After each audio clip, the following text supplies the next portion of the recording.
ഓയിലോ ബട്ടറോ നെയ്യോ ഒന്നും ആഡ് ചെയ്യാതെ വെറും 3 ഇൻഗ്രീഡിയൻറ്റ് കൊണ്ട് നല്ല അടിപൊളി ഫ്ലഫി ആയിട്ടുള്ള ഒരു കേക്ക് ഉണ്ടാക്കിയാലോ.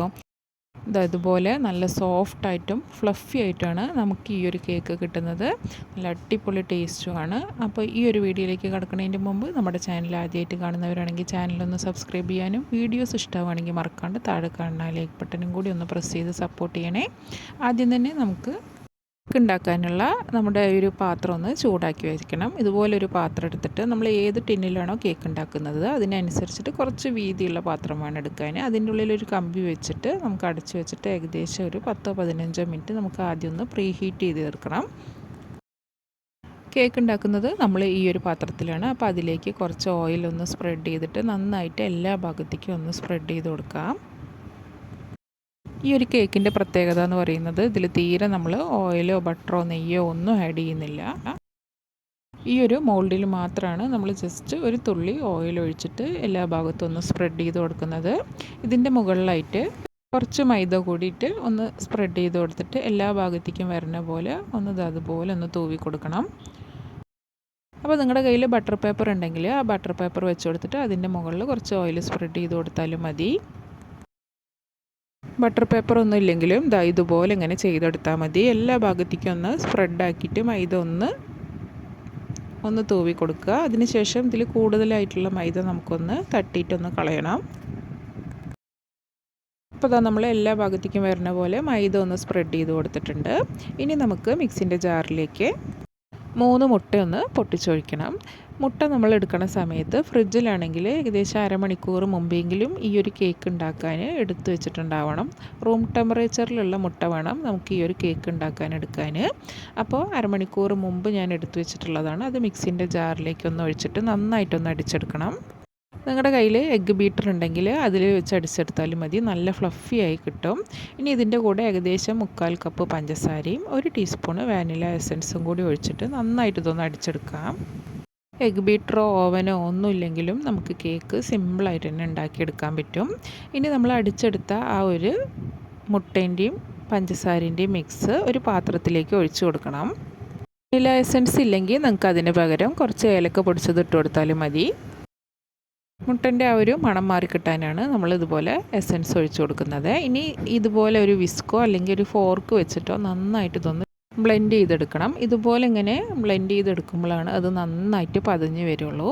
ഇതിപ്പോൾ നമ്മുടെ കയ്യിൽ എഗ്ഗ് ബീറ്റർ ഉണ്ടെങ്കിൽ പെട്ടെന്ന് തന്നെ നല്ല ഫ്ലഫി ആയി കിട്ടും. എഗ്ഗ് ബീറ്റർ ഇല്ലാത്തത് കൊണ്ട് നമ്മൾ മിക്സിയിൽ അടിച്ചെടുത്തത് കൊണ്ടും ഇതുപോലെ ഇങ്ങനെ കൈ വെച്ചിട്ട് നന്നായിട്ടൊന്ന് പതപ്പിച്ച് കൊടുക്കണം. ആ ഒരു മുട്ടൻ്റെ മഞ്ഞ കളർ മാറി ഒരു വൈറ്റ് കളർ ആവുന്നത് വരെ നല്ല ഫ്ലഫി ആയിട്ട് നമുക്കിതൊന്ന് അടിച്ചെടുക്കണം. അപ്പോൾ അതുപോലെ നന്നായിട്ട് നമ്മളിതൊന്ന് വിസ്ക് വെച്ചിട്ടൊന്ന് അടിച്ചെടുത്തിട്ടുണ്ട്.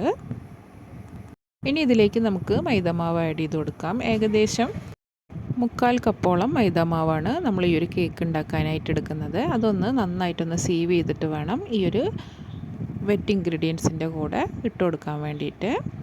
ഇത് ചെറുതായിട്ട് അതുപോലെ ഒരേ ഭാഗത്ത് വരുന്നത് പോലെ ഒന്ന് മിക്സ് ചെയ്ത് കൊടുക്കണം. മാവ് കുറച്ചായിട്ട് സീവ് ചെയ്തിട്ട് വേണം നമുക്കിതുപോലെ ഇങ്ങനെ ഇളക്കി കൊടുക്കാൻ വേണ്ടിയിട്ട്. തിരിച്ചു മറിച്ചൊക്കെ നമ്മൾ ഇളക്കി കൊടുക്കുമ്പോൾ ആ ഒരു ഫ്ലഫിനെസ് നഷ്ടമാവും. നമ്മുടെ ആ ഒരു കേക്ക് നന്നായിട്ട് പൊങ്ങി വരില്ല. അപ്പോൾ ഒരേ രീതിയിൽ അതുപോലെ കുറച്ച് ചെറുതായിട്ടൊന്ന് മിക്സ് ചെയ്ത് കൊടുത്തിട്ട് വേണം നമ്മുടെ ആ ഒരു മാവ് ഒന്ന് ഇളക്കി കൊടുക്കാൻ വേണ്ടിയിട്ട്.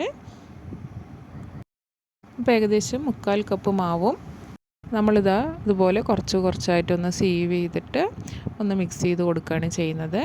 ഒരുപാട് അങ്ങനെ കുത്തി ഇളക്കാനും പാടില്ല. ചെറുതായിട്ട് നമുക്കൊന്ന് ഇളക്കി കൊടുക്കാനേ പാടുള്ളൂ. ആ ഒരു പൊങ്ങി വന്ന ആ ഒരു ഫ്ലഫിനെസ് നഷ്ടമാവാത്ത രീതിയിൽ നമുക്ക് മെല്ലെ ഒന്ന് ഇളക്കി കൊടുത്തുകൊണ്ടേയിരിക്കണം. അപ്പോൾ ഞാനൊരു സ്പാച്ചുല വെച്ചിട്ട് ജസ്റ്റ് ഒന്ന് മിക്സ് ചെയ്ത് കൊടുക്കുകയാണ്. അപ്പോൾ നമ്മൾ മാവ് മൊത്തം ഇട്ടിട്ട് ഒന്ന് ഇളക്കി കൊടുത്തിട്ടുണ്ട്. ചെറുതായിട്ട് ഇതുപോലെ ഇങ്ങനെ ഫോൾഡ് ചെയ്ത് കൊടുത്തിട്ട് വേണം ഒരു മാവ് മൊത്തത്തിൽ മിക്സ് ചെയ്തെടുക്കാൻ വേണ്ടിയിട്ട്. ഇനി നമുക്ക് ഈ ഒരു കേക്കിൻ്റെ മിക്സ് നമ്മൾ ഓൾറെഡി മാറ്റി വെച്ചിരിക്കുന്ന ആ ഒരു മോൾഡിലേക്ക് ഒഴിച്ചു കൊടുക്കാം. അപ്പോൾ നമ്മുടെ കേക്കിൻ്റെ ഇൻഗ്രീഡിയൻറ്റ് ആകെ 3 ഇൻഗ്രീഡിയൻറ്റേ ഉള്ളൂ. വളരെ സിമ്പിളായിട്ടാണ് ഈ ഒരു കേക്ക് ഉണ്ടാക്കുക. അതുപോലെ തന്നെ നല്ല ഫ്ലഫി ആയിട്ട് നമുക്ക് ഈ ഒരു കേക്ക് കിട്ടും. അപ്പോൾ അതാ മൊത്തം നമ്മൾ ആ ഒരു കേക്കിൻ്റെ ബാറ്റർ മൊത്തം ഒഴിച്ചു കൊടുത്തിട്ടുണ്ട്. ഇനി ജസ്റ്റ് ഇതുപോലെ ഒന്ന് ടാപ്പ് ചെയ്ത് കൊടുക്കുക. വല്ല എയർ ബബിൾസൊക്കെ കുടുങ്ങി കിടക്കുന്നുണ്ടെങ്കിൽ അതൊക്കെ ഒന്ന് പോകാൻ വേണ്ടിയിട്ടാണ്. ഇനി നമ്മൾ ഓൾറെഡി പ്രീ ഹീറ്റ് ചെയ്ത് വെച്ചിരിക്കുന്ന ഒരു പാത്രത്തിലേക്ക് നമുക്ക് ആ ഒരു കേക്കിൻ്റെ മിക്സ് വെച്ച് കൊടുക്കാം. അപ്പോൾ അത് ആ ഒരു കേക്കിൻ്റെ മിക്സ് വെച്ച് കൊടുത്തിട്ട് ലോ ഫ്ലെയിമിൽ വെച്ചിട്ട് കറക്റ്റ് അരമണിക്കൂർ വയ്ക്കുമ്പോഴേക്കും നമ്മുടെ കേക്ക് റെഡി ആയിട്ടുണ്ടാവും. അപ്പോൾ ഇതാ നമ്മൾ ലോ ഫ്ലെയിമിൽ വെച്ച് കൊടുത്തിട്ട് ആ ഒരു കേക്ക് ബേക്ക് ചെയ്തെടുക്കാൻ പോവുകയാണ്. ഇത് അരമണിക്കൂറായിട്ടുണ്ട്. നമ്മുടെ കേക്കൊക്കെ നന്നായി പൊങ്ങി വന്നിട്ടുണ്ട്. ഇതുപോലെ ഒരു കത്തിയോ അല്ലെങ്കിൽ ഒരു ടൂത്ത് പിക്കോ വെച്ചിട്ട് ഒന്ന് കുത്തി നോക്കിയിട്ടുണ്ടെങ്കിൽ ഒട്ടാതെ വന്നിട്ടുണ്ടെങ്കിൽ നമ്മുടെ കേക്ക് റെഡി ആയിട്ടുണ്ട്. ഇനി ഈ ഒരു കേക്ക് നന്നായിട്ടൊന്ന് തണുത്ത് ആ ചൂടൊക്കെ ഒന്ന് ആറിയ ശേഷം മാത്രം നമുക്ക് ഡീമോൾഡ് ചെയ്തെടുക്കാം. ഇതാ നല്ല സോഫ്റ്റ് ആയിട്ടുള്ള കേക്ക് റെഡി ആയിട്ടുണ്ട്. കട്ട് ചെയ്ത് കാണുമ്പോൾ തന്നെ അറിയില്ലേ, നല്ല സോഫ്റ്റാണ്, അതുപോലെ തന്നെ നല്ല ടേസ്റ്റുമാണ്. അപ്പോൾ അതാ നല്ല ഫ്ലഫി ആയിട്ടും നല്ല ടേസ്റ്റിൽ ഉണ്ടാക്കാൻ പറ്റിയ ഒരു അടിപൊളി കേക്കാണ്. വളരെ സിമ്പിളാണ്. അപ്പോൾ എല്ലാവരും ഇതൊന്ന് ട്രൈ ചെയ്ത് നോക്കുക. എന്നിട്ട് നിങ്ങളുടെ അഭിപ്രായങ്ങളൊക്കെ താഴെ കമൻറ്റിൽ അറിയിക്കണേ. കറക്റ്റ് അരമണിക്കൂർ തന്നെ നമ്മൾ വെച്ചിട്ട് വേണം ഇതെടുക്കാൻ വേണ്ടിയിട്ട്. അപ്പോൾ അതാ നല്ല സോഫ്റ്റ് ആയിട്ടുള്ള കേക്ക് റെഡി ആയിട്ടുണ്ട്. ഈ ഒരു വീഡിയോ ഇഷ്ടമാണെങ്കിൽ മറക്കാണ്ട് ലൈക്ക് ചെയ്യുക. അതുപോലെ തന്നെ ചാനൽ ആദ്യമായിട്ട് കാണുന്നവരാണെങ്കിൽ ചാനൽ സബ്സ്ക്രൈബ് ചെയ്യാനും നിങ്ങളുടെ അഭിപ്രായങ്ങളൊക്കെ താഴെ കമൻറ്റ് ചെയ്യാനൊന്നും മറക്കരുത്. അപ്പോൾ പുതിയൊരു വീഡിയോ ആയിട്ട് കാണാം. താങ്ക്